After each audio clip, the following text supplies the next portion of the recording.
BJP के कद्दावर नेता और लोकसभा चुनावों में बीजेपी के कैंडिडेट रहे सिरसा से उम्मीदवार अशोक तंवर मोदी के चहेते, जेपी नड्डा के चहेते, अमित शाह के चहेते ने बीजेपी को 2 दिन पहले चुनाव के त्यागपत्र दे दिया, बाय बाय कर दी और कांग्रेस में शामिल हो गए। ये वही अशोक तंवर है जो हुड्डा शासनकाल में एक लंबे समय तक कांग्रेस के अध्यक्ष रहे। ये अलग बात है कि वो कभी भी अपनी कार्यकारिणी का गठन नहीं कर पाए। कांग्रेस छोड़ने के बाद तृणमूल कांग्रेस में गए, उसके बाद आम आदमी पार्टी में गए और उसके बाद बीजेपी में शामिल हुए। बीजेपी ने इनको हाथों हाथ लिया और ये दिखाने की कोशिश की कि ये पूरे प्रदेश में बहुत बड़े नेता के तौर पर स्थापित करने की इन्होंने कोशिश की। उनको टिकट दिया सिरसा पार्लियामेंट्री कॉन्स्टिट्यूएंसी से, अपने कैंडिडेट को, अपने कार्यकर्ताओं को दरकिनार करते हुए जो ये कहते हैं कि हमारे कार्यकर्ताओं की पार्टी है। ये तो कांग्रेस के कैंडिडेट को लेकर के आते हैं, कांग्रेस के नेताओं को लेकर के आते हैं, उनको टिकट देने का काम करते हैं और जो जहां का होता है अल्टीमेटली वहीं चला जाता है।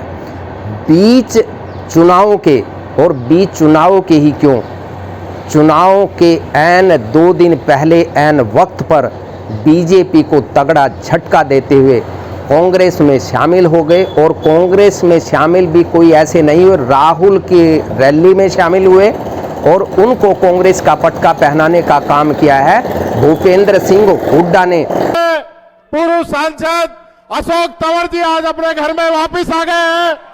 आज उनकी घर वापसी हो रही है। राहुल गांधी जी उनका कांग्रेस परिवार के अंदर स्वागत कर रहे हैं और आज का ऐतिहासिक दिन, महेंद्रगढ़ की ऐतिहासिक धरती इस चीज की गवाह बनी है और ऐतिहासिक जीत आज से आपके यहाँ से हरियाणा के अंदर होगी। कांग्रेस आ रही है, बीजेपी जा रही है। और ऐसा प्रतीत होता है कि हुड्डा साहब ही इनको कांग्रेस में लेकर के आए हैं।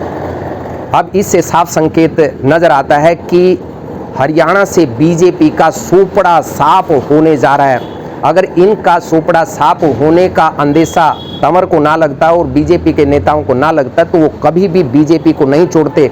ये पहली बार है कि बीजेपी में इस तरीके से भगदड़ मच रही है और बीजेपी के जो पुश्तैनी कार्यकर्ता हैं वो भी बीजेपी को छोड़ करके दूसरी पार्टियों में शरण ले रहे हैं। इससे साफ संकेत है कि ये जो केवल हवाई बातें करते रहे, जो किसानों की बातें करते रहे, बेरोजगारों की बातें करते रहे और महिलाओं के सम्मान की बातें करते रहे, केवल नकली बातें और लोगों को गुमराह करने के लिए, लोगों को बेवकूफ़ करने के लिए अपने भाषण देते रहे, लेकिन भाषणों से पेट नहीं भरता। ये इनके नेताओं को भी समझ में आ गया।